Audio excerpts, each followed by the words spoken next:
So I'm going to talk today about the messy environmental data that Jed referred to yesterday, or some of the messy, I don't think this is staying on here, let me try.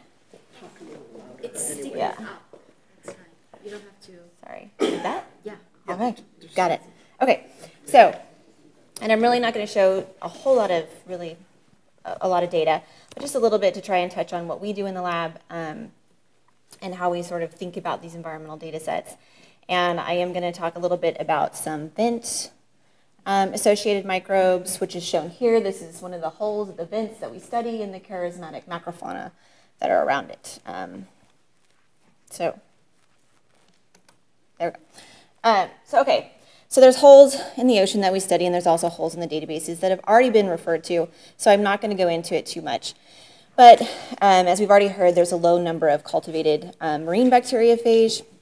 Really, I'm thinking about this more along the lines in terms of sequenced genomes. So I think the last report that I saw was that of the sequenced bacteriophage from the marine environment, there's only about, they come from about a handful of bacteriophylla that they're infecting. So obviously we need to do a little bit more in that range. I may be being a little optimistic, saying that about 70% of the metaviromes that we've looked at, we can remain unknown, meaning that we're saying something about 30%, but it just depends on the environment that we're looking at. There's also a lack of a universal gene like a 16S or 18S within the viruses that can somewhat inhibit, I think we're getting around this very nicely now, but inhibit a global phage analysis, just sort of a quick global phage analysis. And what this can lead to is massive gaps in phylogenetic trees. And so I've shown a couple here. This first one is just a DNA pol tree. And basically when you see these trees in anything that I show, they're a reference tree shown here, maximum likelihood tree. And then what we do is we phylogenetically place environmental sequences on that tree to try and annotate the sequences that are present. And we use a suite of these. There's about 25 that we use for all of our data sets. And you can see that, yeah, we do have holes in certain groups that we're not covering very well in certain environments based on analyses like these.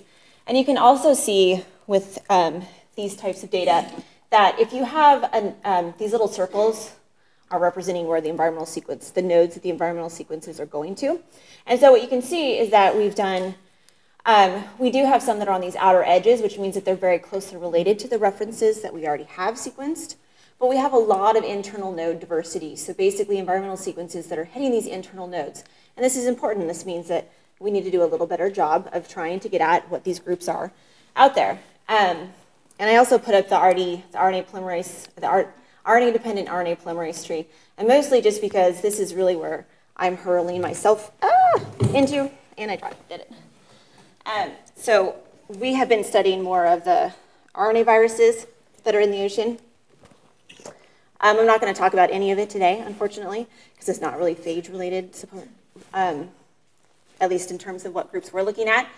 But somebody mentioned, how diverse they are and how they really are globally spread. And so we've been doing a study for about 2 years now. And we've been looking at about 200 plus samples across various different marine provinces. And what we do see is we do see the ubiquity of these viruses in the ocean systems. And we also, even with clades that we have really good representation within the oceans, we still have this high level of diversity within those clades that we're still not doing a very good job of annotating. So we're working on some of these clades, specifically some of these down in here, that we see everywhere. So there are ways of sort of going around some of these annotation issues. Some of the other issues with the databases are that you get misannotation. A lot of this is due to something sometimes referred to as database artifacts. So there's certain groups that are overrepresented in the sequence databases. And so you might hit one, but that doesn't necessarily mean that's what you are. It just means that that's the nearest thing that you could hit, and you still qualify based on whatever criteria you've used. So I kind of mentioned the other ones. So how we are moving in the environmental viral ecology aspect is really taking sort of a multi-pronged approach. So with all of the new data sets that we've been looking at, we've been going and we've been doing not only community omics of these different data sets, we also take samples that we use a method that we developed a couple years ago for single virus genomics, which is basically very similar to single cell genomics. We also have started cultivation efforts so that we can try to isolate new environmentally relevant viral host systems that we can try and assess and kind of correlate our environmental data back to. And we've been doing a very little job with the microscopy and structure, but hopefully we'll be doing some more of this in the coming years. So the vents that I was going to talk about. So I'm going to talk about some relatively new data from an area called Axial seamounts. And this is off the coast of Washington and Oregon, and this is the caldera here. And these are all the little vents that we've studied. And the ones that I'll show a little bit of data from today are the ones with the green stars. And so really, the aims from our perspective on this proposal, or this work, is to investigate viral abundance and diversity, to also look for any abiotic, biotic drivers that we could identify within the that are really leading to community variation within the phage. And we also hope, well, we're not sure if we can do it yet even still, but we hope to identify a viral role within the microbial dynamics of the system and to understand a little bit better about the flow of carbon within the system and how viruses might play a role down here. We've, of course, taken this suite of samples for many different ways of looking at the data set, and we've also done some environmental assays. So vents are pretty cool, I think. And they're a little different than surface water, or that we've spent most of our time studying. So basically what you have in very general terms is you have seawater that goes down below the sea floor here, it's heated, and then it can move back up. And there's different communities present in all the different temperatures that you might find associated with these vent communities. And what we've been looking at is what's called diffuse flow. And so diffuse flow is very pretty, it shimmers when you're down there. Ah! I don't want that. You don't want to hear a bunch of the ROV guys talking about what they're looking at because they also tend to use very profane language. So this is our sampling arm right here. We have a temperature wand that goes in there so that we can look at the temperature in real time. And this is very important for these types of fluid collections because if you get any entrainment of the cold deep ocean, you swamp out your sample right away. So we did this specifically for Axial. We revamped the sampler that we use so that we can get a really nice, very concentrated diffuse flow sample. And so we look at what we call the ambient community, so basically who was present in that diffuse flow that's coming out. And what we like to think of is that this diffuse flow carries organisms that are really living below the subsea floor, and they're carrying them up, out. And what we also do, this is primarily done in Julie Huber's group, but we take the viral fraction from it, is look at experimentally selected communities. So take that diffuse flow, they incubate at different temperatures that are relevant to the system, and then they're also doing some stable isotope probing. This is basically a way to use what they use is labeled carbon, and you look at the active communities that are present within the environment by harvesting that heavy carbon at the end.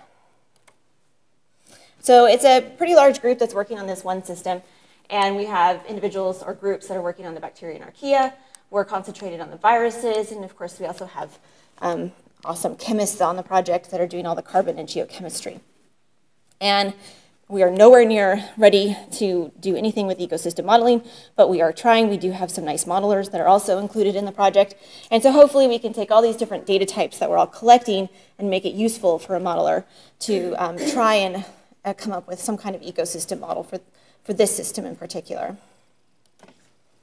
So I mentioned I have that sampler. It actually is quite nice. It works at depth, so it does all the filtration at depth. And basically what we do is we do something called serial filtration. It's really just a way to get rid of some of the complexity of the system by putting them on different filters. We end up sequencing everything. And we've gone to this for all of our viral analyses because we end up picking up quite a bit of viruses on all of the filter data, as well as any of the host data that we like to address to who's present at the time of sampling. And so that's just a picture of some DNA. That's what community DNA typically looks like when we get it. We do 16S and 18S analysis.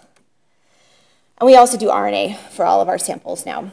And so the RNA has been really useful not only to look at those RNA viruses that I mentioned, but we also look at the host physiology, and something that we're sort of working on is looking at the viral infection status. So really trying to look at key genes that we know that are involved throughout infection and trying to look at the samples that we do have a timestamp on. Can we say anything about what's going on in where the viruses are at and where the host physiology at, and are there links between the two? And so why I think the cellular data or the fraction data is so important is that it really does provide this data about the host and associated viruses at the time of sampling. You know, it's very expensive to obviously go out there and use submarines and ROVs, and so we want to get obviously as much information as we can And what we've been focused on, like I mentioned, is a lot about the host as well as the virus at the time of sampling. And so this gets us that. We still do look at the viral size fractions. We do some very typical protocols that Jed had already mentioned, like epifluorescence microscopy to do counts in the system. We see very similar things that you see in the surface marine systems, where you have about an order of magnitude or greater of viruses as opposed to their microbial counterparts. We do a lot of flow cytometry. I don't normally use the counts, even though we do take them, mostly because the flow cytometry that I do for every data set, it takes a lot of work to get the gates, and the gates are different for even different samples that are taken right next to each other. And that's because what you see a lot of times is that you really have to experimentally go in and take many different gates, and you need to experimentally test that you're actually seeing just viruses or just primarily microbes, because there's always a mesh in between typically that has viral multiples as well as microbes that are obviously coming off sometimes in the viral fraction or that you think is the viral fraction. So we spend a lot of time on flow cytometry, getting the gates right, and then we typically use this for our single virus genomics only. And so this really, how we think of this, the viral size fractions, is that it provides data about the ambient or standing stock of viruses, right? Because they've most likely already done their infection, so it's over, in a sense. So they're still there, they can go ahead and go to the next host, but they've already done really some kind of infection event. So the hole in the database. So we have a little bit of sample data from 2012 that we sequenced early just to look at.